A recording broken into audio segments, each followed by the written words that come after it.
président daf ko def dans l'illégalité est-ce que président war na nekk ci yooyu et en plus est-ce que aussi waruñu ko woon démentir bu fekkee amul. Bon, moi je pense que bon on peut pas parler d'illégalité si benn côté parce que dafa am benn aspect boo xam ne ni je pense que jusqu'à présent aspect boobu ba léegi leeralaguñ ko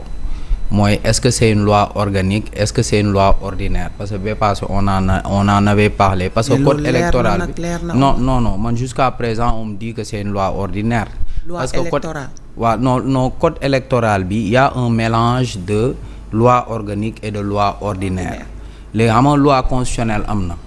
loi organique am na loi organique mooy leeral constitution bi loi ordinaire mooy ci droit pénal droit civil droit électoral loolu yëpp mais code électoral bi dafa am loi organique am loi ordinaire léegi fépp foo xam ne nii loi organique la dañuy bind LO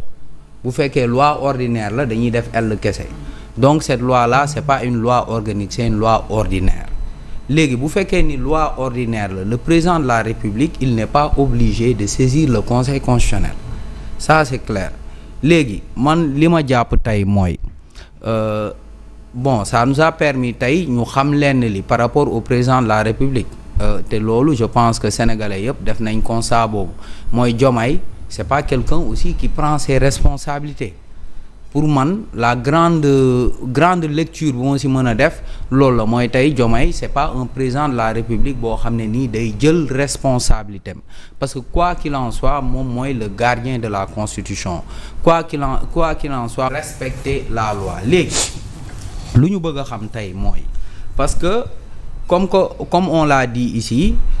président de la République bu fekkee voté nañu loi bi bu fekkee man ci raisonnement bi may demee nii mooy c'est une loi ordinaire xam nga bu nekkoon loi organique là Diomaye il serait obligé mu saisir conseil constitutionnel pour laaj ko ndax est-ce que loi bi dëppoo naag suñu constitution est-ce que loi bi jaar na yoon bu boobaa conseil constitutionnel la koy tontu léegi bu fekkee ni loi ordinaire la Diomaye il n'est pas obligé de le faire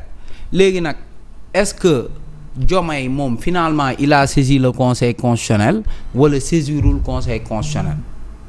parce que il n'était pas obligé de le faire si c'est une loi ordinaire léegi bu fekkee ni saisirul conseil constitutionnel foofu ça veut dire que benn côté jëlul responsabilité par rapport à cette loi là léegi bu jëlul responsabilité par rapport à cette loi deuxième niveau d'analyse bi mooy est-ce que c'est Diomaye moom moo promulguer loi bi wala dafa bàyyi délai yi jeex ki nga xam ne mooy le président de l'Assemblée nationale promulguer li nga xam ne mooy loi bi je pense que ça aussi il va falloir ñu éclaircir ko léegi beneen point bi mooy par rapport ak li nga xam ne mooy la publication au journal officiel parce que la publication au journal officiel ça relève du secrétariat général du gouvernement l'imprimerie nationale c'est le secrétariat général du gouvernement secrétariat général du gouvernement fan la dépendre si primature la dépendre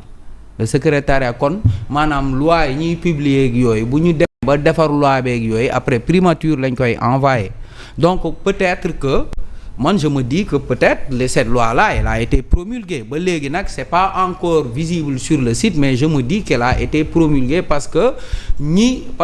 aussi tamit information loolu da ci am parce que dafa am ñoo xam ne par exemple jege nañu les nouvelles autorités dafa am yenn information yi yoo xam ne ni bu génnee am day mel ni rek des fois nga dégg ñu ne jàpp nañ diw dafa am nit ñoo xam ne nii peut-être on peut pas dire que ce sont pas des sources fiables parce que yàgg dañ leen gis ñuy joxe yenn information yi ci information yoo xam ne nii day jege nguur gi parce que ay nit lañ yoo xam ne nii dañoo jege nguur gi parce que lii man je pense pas tey que comment dirais journal officiel ak tous les qu'il y a ñu inventer un journal officiel wala inventer benn kii ne bokk na bon je ne pense pas je ne pense pas et bu fekkee ni loolu am na ce serait extrêmement grave depuis que le Sénégal est Sénégal man musuma fàttaliku loolu donc man je me dis que aujourd'hui mais Diomaye wan na à l'opposition ak keneen que moom il ne prend pas ses responsabilités même loi yi nga xam ne nii bañ ne ñaari loi la ñu envoyé au niveau de la présidence dégg naa Doudou Wade di ko wax te man si